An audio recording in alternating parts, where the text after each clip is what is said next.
¿Qué es lo que mi gente? Hola mi gente, mi nombre es Carla, tengo 24 años y originalmente yo nací en el estado de Luisiana, en la capital de New Orleans y ahora vivo en Nashville, Tennessee.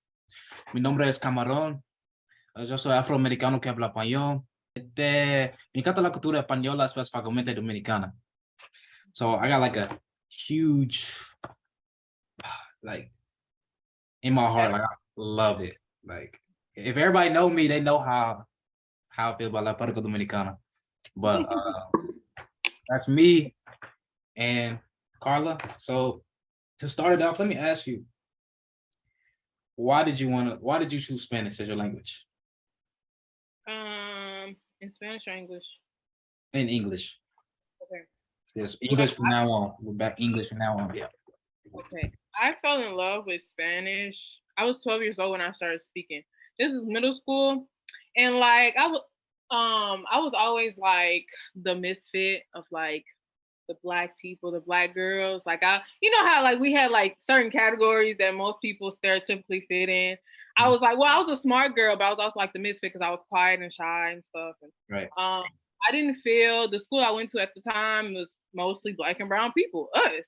But I didn't feel welcomed. Like it was very few people that I can say were my friend or friendly to me.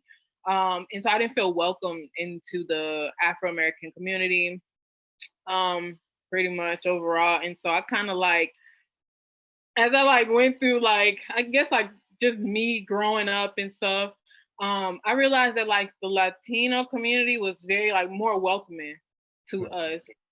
Just like they wanted to share food. They're very generous with food and dancing, like the culture and music. And so I just felt like more welcomed with them than my own people. So I kind of went through like this identity crisis too. Like, oh my God, I identify more with them than, these people Yeah. here. But that could also be just because my original culture from New Orleans is totally different from Nashville, Tennessee. Right. So that kind of reason too. But I always joke about this. I started speaking Spanish because I really wanted to know what the people were talking about if they talk shit about me. Right. So I had to clap back. So I was like, yeah, I gotta know what y'all saying. So I started I say the best way to learn new language is through music. Music. Um, Especially if you love music, you're a mental person, like writing or anything. I started listening to music and I fell in love and I just kept going. And I just kept surrounding myself. My best friend Mexican. I kept surrounding myself in that community. And there's pros and cons, obviously. But overall, it's like so you learn that in reality, although someone may speak a different language than you, y'all go through a lot of the most similar trials and tribulations and having to deal with racism and colorism in America as well. And how more connected we are than we are Mm-hmm. separate. For sure. For sure. That's that's crazy. I feel like that's where a lot of people like. That's why they choose another language. They don't feel like they welcome by their own people. So they, you know what I'm saying, at the beginning. But let me ask you, when I heard you speaking Spanish, right? I'm all about like I'm really big on dialects, like super big. That's the first thing I tell people. I'm like, learn a dialect because you don't want to sound like a damn gringo. So I'm trying Love to I'm trying to determine I can't like what dialect did you go for? Or like you sound Caribbean as hell, but it. I can't Yeah. tell if it's like Cuba or Boricua. I can't tell. Like So originally, I think mostly when I started learning and practicing Spanish orally, I sounded just like you. Like I can sound very Dominican. And so everybody asked me, "Oh, you Dominican?" They just call me Dominican Carla, just because how my accent was. I think naturally, just I don't know if it's just us in the South, or just us as a people in general. If we were to speak a different language, um, and it has a dialect like from the Caribbean, where a lot of enslaved people were forced to live and be there. I think that's like our connection there, where we're able to sound just like the people who are from there. exactly. So I have mostly when I'm. It just depends. Depends on my environment. I can switch. I can go from sounding like a Dominican to back to like I'm a Mexican. just because I grew up around a lot of Mexicans as well, but mostly I have a Caribbean accent, I would say too. Yeah, Yes. I can't determine it though. Where in the Caribbean do you think, like personally, how you will critique yourself? How do you think you sound? Like I'm Well, it's in most Caribbean countries, well, most all of them really in Dominican, DR, in Puerto Rico and Cuba, they don't say their R's and their S's. right. So Yep. I'll be like, sometimes I'm really sassy when I talk in Spanish, and so if somebody like makes me mad or like they have me messed up, I'll be like, "¿Qué tú crees?" And it's "¿Qué tú crees?" But Right. the Caribbean people would take off the S. It's just like Right. black people, we shorten the word so we understand each other. Hmm. So yeah, that's where the Caribbean dialect, a lot of no S's, no R's. Yeah. That's So, that's exactly why I chose the Dominican dialect, like because they speak like how we do, just in Spanish. That's it. All the words is like que lo que or uh donde está la vaina. You know what I'm saying? Just la vaina. yeah. it's, it's just how we speak. So I felt more like connected, like learning the Dominican dialect. And in school, all they push up, only thing they push on us, no disrespect, but it's just Mexican and Spain. Tell the truth. I need a little bit of color, a little diversity, you know what I'm saying? A little more flavor, that's all. Yeah, a little flavor, a little seasoning, that's it. But yeah, like what about like specifically Caribbean culture? Like what about it that like stood out to you? Like I know you say you grew up around like a lot of Mexicans, but what drifted you So toward- what drifted you toward um, I just think it just came naturally, to be honest. There's so many like the one thing, like Dominicans and Puerto Ricans, they wear doobies. No, Cubans wear doobies too. So you know what a doobie is? I know what a doobie is, but So explain to the people who don't know. doobie is a bonnet or hair wrap that women wear to protect the hair from the rain, or when they just got a new hairstyle. They wrap it. It's like a fishnet thing they wrap around their curls or something to protect. And it's like us black women, Yes. brown, mostly black women with curly texture, hair, kinkier hair. We wear that at night to protect Mhm. our hair as well. We sleep in it in the rain. We still go outside in it. So I think stuff like that really shows like the similarities of the cultures. Mhm. Um, Yeah. yeah. So, okay, yeah, I, I agree. I agree. You know, what got me into the Caribbean culture, like not even Dominican, just all of it, it's just the music. Like, oh my, like bachata, fell in love with Merengue. Oh my God, I fell in love with it. Like, that's what really got me into it was the music. And I tell you, man, it just hit the soul. Well, it's from the soul. It tells a story, just like how R&B tells a story here, jazz tells a story here in the U.S. Mhm, Reggae tells a story in Jamaica. mhm. It's we see us, we just in a different language. But yeah, it's definitely music from the soul. A lot of the instruments are from Africa and native tribes. The drums. What else? There's another one too I can't think of, but they're mostly from local tribal African people. Yeah, exactly. Um, yeah.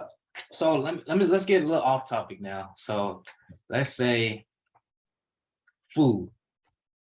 Which culture has the best food and why? ¿Cuál es tu comida favorita? Ay. Eso es un poco difícil para mí, because What? I would say that my favorite food, if you probably asked me a couple years ago, just growing up around my Mexican best friend, I would say Mexican food. So Right.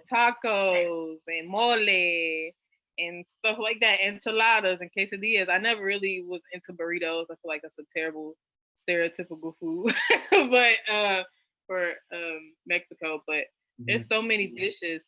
But then as I like I started cooking on my own. I make a lot of where I'm from. We make a lot of rice and bean dishes, regardless. And then so I realized in the Caribbean they make a lot of rice and beans as well. And different, it just has a different name, and it's in Spanish. Or some of the words are actually derived from Africa as well. But I think the rice and the beans and the plantains. When I tried plantain, oh my God, plátano, Mm, yeah. plátano, That's poder. that's crazy. I'm not big on the plantains at all. I just can't. Really? Can't. Can't. Oh Can't. my God. I can't. I think I gotta go to the right place, and I gotta branch out For other than sure. Have you had the sweet kind or like just like the potato texture kind where the it's just the, uh, the sweet kind. I didn't like the sweet ones. like it? Oh, I don't that's see. I don't like just sweet foods. I don't like sweet potatoes. I'm just not too big on it. Yeah, I've been very ignorant towards Caribbean food. I'm not gonna lie. Like I feel like I haven't found that right spot in Nashville, at least. yeah, it's very few places you're gonna find here that has Caribbean. But have you been to Rhythm and Spice? I have not. Where's that at? Um, there's also Rhythm and Spice is I think there's two locations, but the main one is out north by Mayberry. Okay.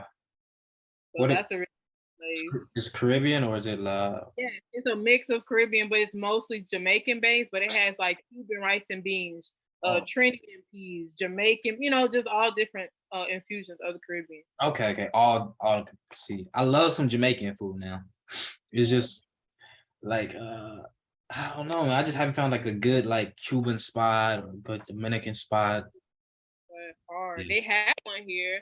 Um, Also, I would say that food from. Have you ever had Salvadorian food? I have actually, yes. It's really So have good. you tried pupusas? I haven't. Oh my God, pupusas are so good. And a So lot of like their breakfast is Caribbean style too. tell us what that is. What is it? Pupusa is like white corn. So like the tortillas we see, they like stuff them with mostly cheese, beans, or cheese and a meat or something. Or sometimes you'll get pupusa de loroco, which is a plant. Um, because I don't eat beef or anything, but I know the famous ones are like a pork Mhm. chicharron. But they're really good. It's just a oh, Okay. So try are, it. are you vegetarian? I'm pescatarian, but I eat chicken as well. But yeah, I just don't do beef or pork. Pescado. So like how hard is it to be pescatarian but want to eat Spanish foods because they have lots of beef and yeah. So how hard has that been? Because I know. When I first started eating a lot of Spanish or Latin foods, I wasn't on the lifestyle that I am now. My eating habits were kind of different. I had carne asada. So I Mm, had I had what else? Tamales de chicharrón, de puerco. I had all the beef in the except for birria. I never had birria tacos. Have you ever had birria? I have not. I've um it's like it's like when you want to spoil yourself type of treat because it's expensive, but it's really good. It's like in this beef broth and a lot of seasoning, and people dip tacos Oh in it. yeah, I believe I have. You just dip it in the sauce. Yeah, but I'm like, I can't eat that, unfortunately. But it's hard now a little bit, but as long as they have like chicken available or fish, I'll eat it. Now I do get crazy looks sometimes. I'm like, why? ¿Por I qué no know. comes? No te gusta puerco, no te gusta carne, no. And then they ask me, I'm like, te hace daño? Like, does it hurt you? Hell yeah. Hell yeah. That's been the hardest part for me, because like mi novia is de Jalisco, Guadalajara. So like when I go to her house, they got pork tamales, like they throw down. I can't say no. You know what I'm saying?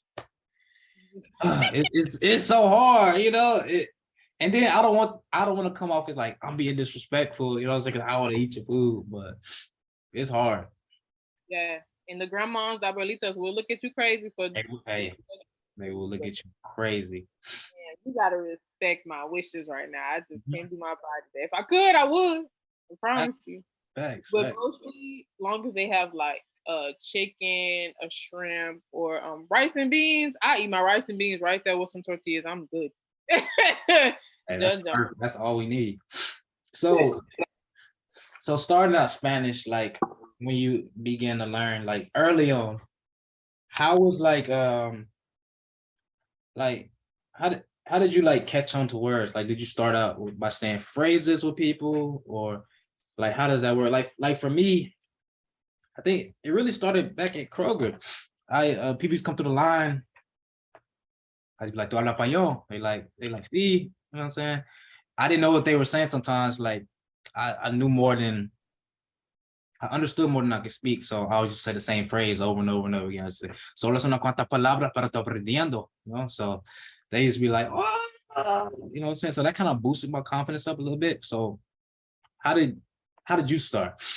So on that, I would have to say you have to fail. Like that's a part of it. It's like no way getting through learning a new language. You have to fail. You have to say the wrong words, and for them to laugh in your face and then correct you.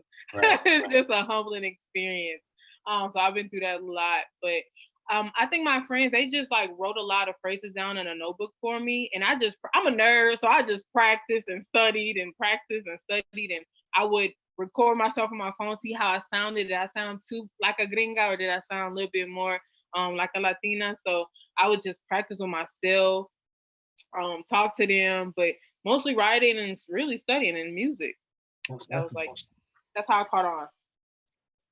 So what about somebody who's watching who doesn't have the confidence to just go speak to someone? Because I would say you have a great personality and you seem like you can just talk, talk, talk, talk. So somebody who can't do that, what we do, how would you what advice would you give them?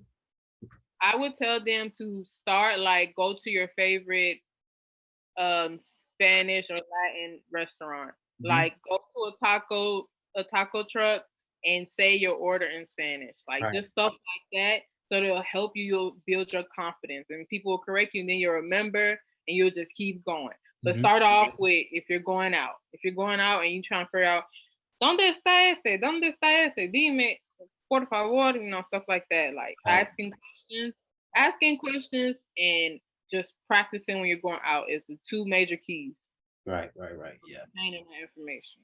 Yeah. That's I agree. I feel like what's helped me a lot was what you said, like going to restaurants and just starting with uh easy conjugations and putting words together. Like Mexican restaurants. What's the drink that everybody gets? Everybody. Tata? Horchata. So that's first thing you just ask them, like, "Tienes horchata?" Just that's just starting out basic, you know what I'm saying? It's just helping you get to that bigger step. That's gonna boost your confidence crazy. Just those two words, you know. So yeah, that's really interesting. So how would you say how would you say Spanish changed your life? I would say it changed my life way for the good because it allowed me to have more opportunities. Like money wise, people pay you more. You're bilingual, trilingual. The more languages you know, the more information you know, the more people are willing to pay you for that. And especially if you don't look like the stereotypical what a Latino is supposed to look like, white with straight hair, Um, Mm. so yeah, what else? I kind of like blanked right now. No, no, you're good. Um, but um, bring me back to the question. Shit, what did I ask? I forgot that quick. God damn. What the, Uh, I had something else to say, but oh, I uh, said how to change your life. yes, yes. So opportunities and connecting with people, like connection is so important. Well, like just humans in general, you get to have like a different perspective of life just from like what you live through from another person's point of view or somebody else's from the other side of the world. So you become a little bit more culture, you become a little more educated on some things so you can educate more people. So yeah, more opportunities, more interpersonal connections with people, relationships. Most definitely. Yeah. So yeah, I guess Zoom has us on a time limit of 9 minutes. So I guess we can start a new. It don't matter. But Just a couple more and I'll wrap it up. I don't want to hold you up too long. But what about how do you feel about other Hispanics not knowing that there are darker Latinos and Latinas? Sometimes it's still kind of like it kind of pisses me off sometimes. A little bit. After like studying, like through college, I studied Spanish. I studied Latin studies. I lived in Spain for a month, and so like learning the true history, it makes sense. It's like, oh, I get why you're ignorant, so I can't so much blame you only. But Right. now I feel like you're at an age where you should educate yourself or like be more open to listen to the stories of the darker skinned people who speak the same language as you. You Exactly. know, it's so many barriers that people try to erase. And let me just say this: Afro Native people are the foundation of Latin America. Without them, there would be nothing, Talk to me. nada. Talk to me. Tell them And why. people forget that. We know this is and it's been like this in the US and the UK. This is all has been a agenda to wipe us out, to erase our story, to not see the good in darker skinned people. It's just from physical to intelligence. They know how powerful we are when we come together, and so they try to separate. Right. Divide and conquer type shit. But so it pisses me off, but then I try to go back and I'm like, okay, but let me educate you. So I'm always, anytime I'm given a chance, when people look at me like, hablo español? Sí, claro que sí. I always say claro que sí with confidence, like, yes, because there's people, hay gente como yo, que también habla español y está en tu país. Yeah. They look just like me and they live right down the street from you. Or Awesome. maybe they live systematically, they've been always, pushed out. So they live in the country and you're in the city, so you don't see those darker skinned people. To tag along to that, before we wrap up, like Caribbean Spanish and Caribbean as a whole has this thing on it where it's like it's considered bad Spanish. Talk to me about that.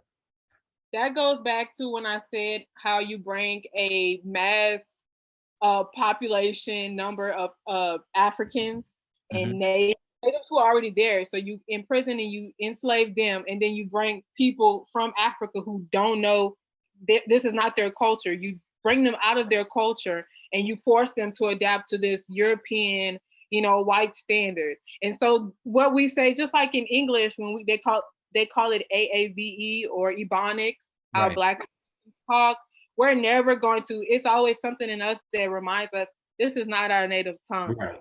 Exactly. We spoke something else before this, but I'm going to use this because this is what I've been given, the tools, the oppressive language so I can survive. So it's always, I think that part is the beauty. It tells a big story that people, like, why is not, and it's considered bad Spanish only to the Europeans and the racist Latinos. Because what's bad Spanish? That's like saying English here. English here, when they say, "Oh, you don't speak English correctly," or speak English, but to the British, we sound ignorant as fuck. We not even speaking correct English. Exactly. The king. Exactly. So Hey, it's just all. You nailed that shit. Like, oh, that should be frustrating. Yeah, it's very frustrating, and it's hard for me too as I'm learning more and more things about DR and Puerto Rico, all these different places. It's like it's harder for me to communicate with my girlfriend sometimes. Okay. She don't understand certain words I be saying. I'm like, what I'm saying? So it's real confusing, but she's like, she said, that's not a word. That's not a word, you know what I'm saying? Maybe not in your country, but in other countries, in yeah. other countries, the word, yeah. But she means it in the most respectful way. But it's hard because I always try to ask for advice sometimes, but sometimes she can't give it to me because she's from Mexico. Oh yeah, it's a little different. Gente, Ya mi tú gente, sabes. ya tú sabes. Bueno, yo voy a cortar con este. It's muy importante para aprender y practicar un nuevo lenguaje, un nuevo idioma, para que tengas más opciones, más oportunidades para lograr tu propósito en la vida y también para conectar a otra gente que tiene los mismos intereses de ti, los mismos características y todo eso.